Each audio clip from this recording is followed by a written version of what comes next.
जी हाँ गाइस, बॉलीवुड के खिलाड़ी कुमार यानी कि अक्षय कुमार को लॉलीपॉप 2 में देखने का चांस काफ़ी ज़्यादा बन रहा है। जी हाँ, यही बताऊंगा कि क्या लॉलीपॉप 2 में सच में अक्षय कुमार नज़र आने वाले हैं। क्या पावर स्टार पवन सिंह सच में अक्षय कुमार को मना लिए हैं लॉलीपॉप 2 में काम करने के लिए। इसी के बारे में वीडियो होने वाला है, तो वीडियो को बिल्कुल भी स्किप मत कीजिएगा। तो जी हाँ, अगर आप सोशल मीडिया पर एक्टिव रहते होंगे तो 3-4 महीना पहले एक इंटरव्यू के दौरान पावर स्टार पवन सिंह ने कहा था कि लॉलीपॉप 2 भी जल्द ही आ रहा है। जी हाँ, लॉलीपॉप 2 में सनी लियोन को लिया जाने वाला था, लेकिन ये प्लान ड्रॉप करके लॉलीपॉप 2 से पहले ही सनी लियोन को पवन सिंह के बर्थडे वाले गाने पे ले लिया गया। तो अब सनी लियोन का चांस वहाँ पे ख़त्म हो गया। जी हाँ, तो वहाँ से अक्षय कुमार को अप्रोच किया जा रहा है लॉलीपॉप 2 में काम करने के लिए। एक फीमेल एक्टर को भी रखा जाएगा, लेकिन वो भी बॉलीवुड की होने वाली है।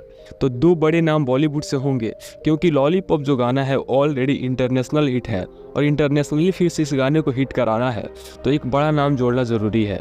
और अब तो बहुत ज़्यादा ट्रेंड भी चल चुका है कि बॉलीवुड के एक्टर आके भोजपुरी में काम कर सकते हैं और भोजपुरी के एक्टर जाके बॉलीवुड में काम कर सकते हैं। तो अक्षय कुमार को इसलिए रखा जा रहा है क्योंकि अक्षय कुमार स्टेज शो भी करते हैं, फिल्में बनाते हैं और एल्बम में भी काम कर लेते हैं। उनके अलावा बॉलीवुड में ऐसा कोई एक्टर नहीं है जो इन तीनों चीज़ों में काम करता हो।